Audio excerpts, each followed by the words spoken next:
Are you ready for the new moon in Pisces? What does this have in store for all of us? Well, you know the drill. Grab your notebook, grab your pen. Let's chat. This new moon in Pisces is planting the seed that will become something. Fullness will be created by September 2024. And what does that mean? Bigger picture, it's an eclipse in Pisces in September 2024.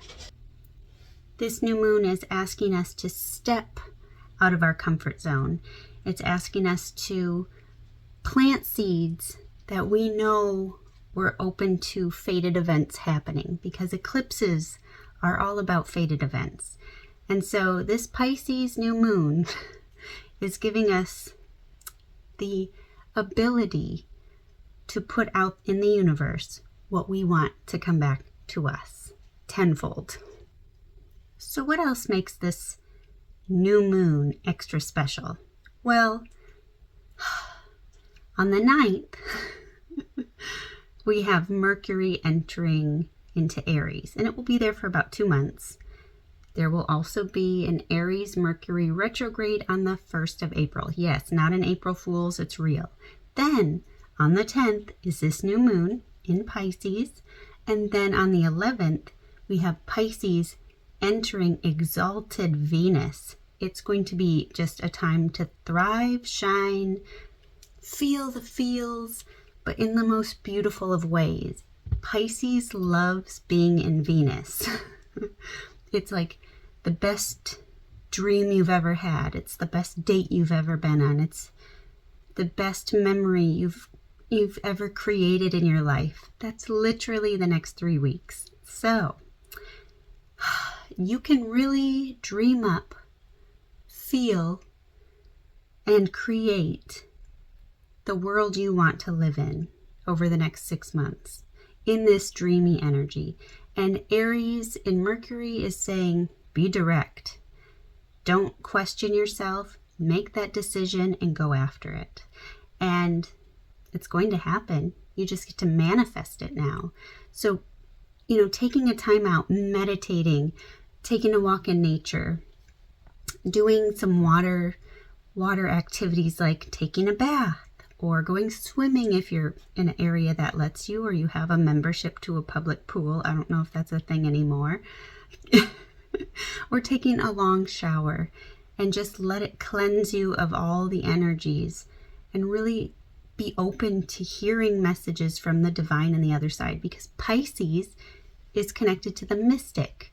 It's connected to our intuitive selves, and it's the psychic of the zodiac. So what makes it extra special, extra special, is we have a stellium happening in the month of March in Pisces. So things might seem super flowy and hard to pinpoint and get going. But when we plant seeds of new intentions, of new manifestations, it doesn't have to happen right today. That's why we're planting them. You can't plant a seed and all of a sudden you have a 10-foot tall birch tree. No. It's like you have to cultivate it. You have to grow it. You have to water it. You have to nourish it. It needs sunlight. It needs love and attention to grow and prosper, right? And that's how it gains its strength. So what seeds can you plant that you can water, that you can nourish, that you can give attention to and your time and energy into? And what do you want to grow and prosper over the next 6 months? Because when it reaches completion, fullness, and fruition in 6 months' time at this fated eclipse in Pisces in September, what does that look like and feel like, and how would you like it to go? So think about it, feel it, dream it, become it. Because that's how Pisces energy works. And intuitively, there's going to be a conclusion going on anyways in our lives before we hit Aries season, which is right now at the new moon. So what do you need to let go of? What's concluding in your life? What do you know needs to end, but you just kind of hold on to it? What thoughts, what self-sabotaging behaviors do you do that you're like, oh, I really should stop doing that? Okay, so it's a time to deal with emotions and do that self-healing and forgiveness. That's such a big word with Pisces. They like to heal and feel and forgive, because if not, it weighs them down in the water. And we all have Pisces in our chart. So what can you let go of and heal and feel and release so you're not weighed down in your life? So these things are going to start coming to the surface and be more and more prominent, especially as we enter the eclipse on the 25th. And it's in Libra. So between this 2-week period, you're going to start seeing things come to the surface of what needs to be let go. Who needs to be let go? What mindset, what circumstance, what environment. These things can't be hidden. Sometimes we need to just let go. And when we get into the eclipse in Libra on the 25th, it's literally saying who, what, where, when is done. And fated events will happen. And it's time to release. You have no choice. So now you have to decide what you want and make room for it to come in. That's why we release, because we make space. We make room.